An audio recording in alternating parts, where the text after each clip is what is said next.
إن الله وملائكته يصلون على النبي بسم اللہ الرحمن الرحیم الحمد للہ وکفى وسلام علی عبادہ الذین اصطفى اما بعد۔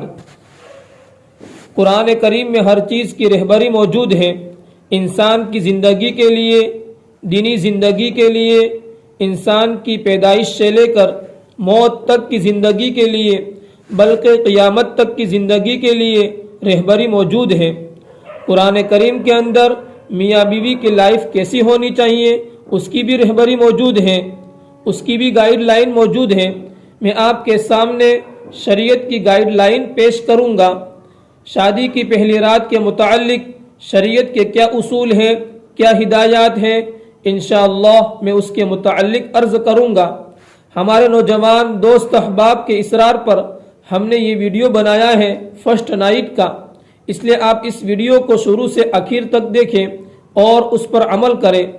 نیز شریعت کی باتوں کو سیکھنے اور سکھانے میں اور سمجھنے اور سمجھانے میں شرم نہیں کرنی چاہیے۔ اگر شریعت کے کچھ اصول ہمارے سامنے ہوں گے تو ہر شب شب زفاف ہوگی۔ ایسا نہیں ہے کہ جس کی پہلی رات ہو اسی کے لیے ہے، بلکہ سب مسلمانوں کے لیے رہبری ہے۔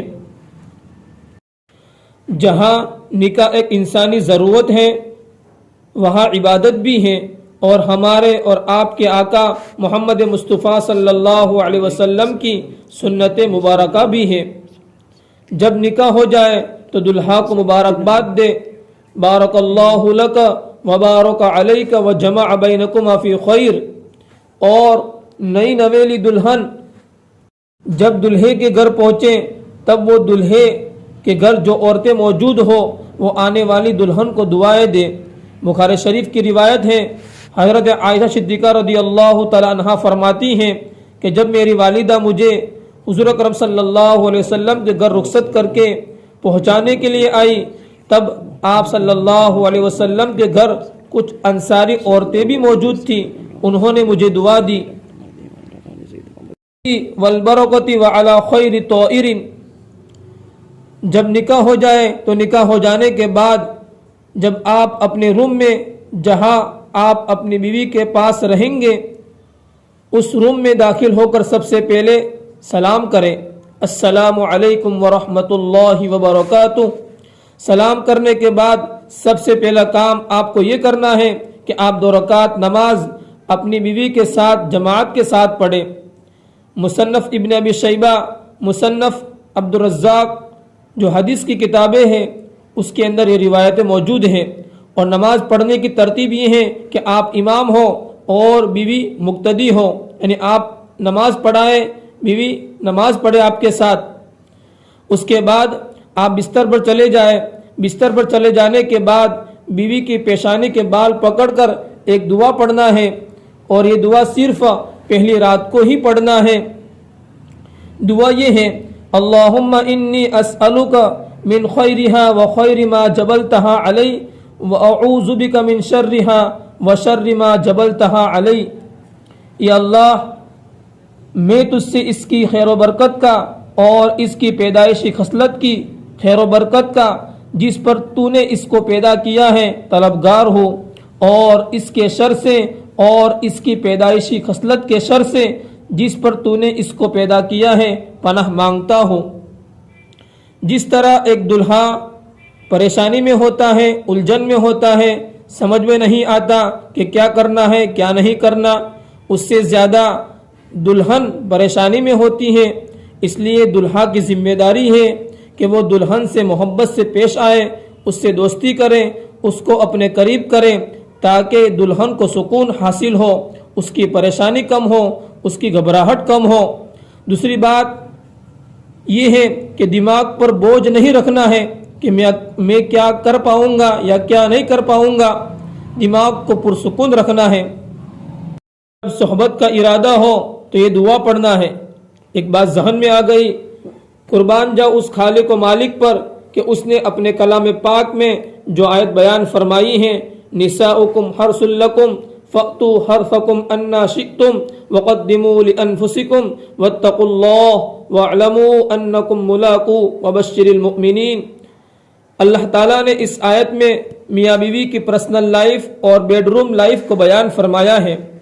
اسی آیت کے اندر اللہ تعالیٰ نے ایک حصہ میاں بیوی کی پرسنل لائف کا ذکر کیا ہے اور دوسرا حصہ آخرت اور قیامت کے متعلق ذکر کیا ہے۔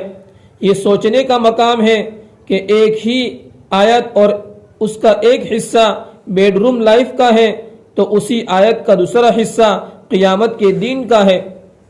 وہ مالک، وہ اللہ، وہ پیدا کرنے والا، وہ ہم کو سبق دے رہے ہیں، اے میرے پیارے بندو، اپنی بیوی کے ساتھ اتنے زیادہ تم اپنی ضرورت پورا کرنے کے اندر اتنا ڈوب مت جانا کہ قیامت اور آخرت کو تم بھول جاؤ۔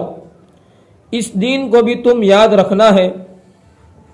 مالک ہم کو یہ سمجھانا چاہ رہے ہیں کہ بیڈ روم کی پرسنل لائف کے اندر چہار دیوار میں جہاں ڈور بند ہوتے ہیں، دروازے بند ہوتے ہیں، وہاں تم اپنی وائف کے ساتھ ہر چیز کے کرنے کے اندر فری اور آزاد نہیں ہو، وہاں بھی تم اپنے مالک کے حکم کے پابند ہو۔ جہاں اس مالک نے انسانی جذبے کی قدر کی، وہاں پر ہم کو قیامت کا دین یاد رکھنے کی بھی ترغیب دی ہے۔ جب صحبت کا ارادہ ہو تو یہ دعا پڑھنا ہے، بسم اللہ اللہم جنبنا الشیطان وجنبنا الشیطان ما رزقتنا۔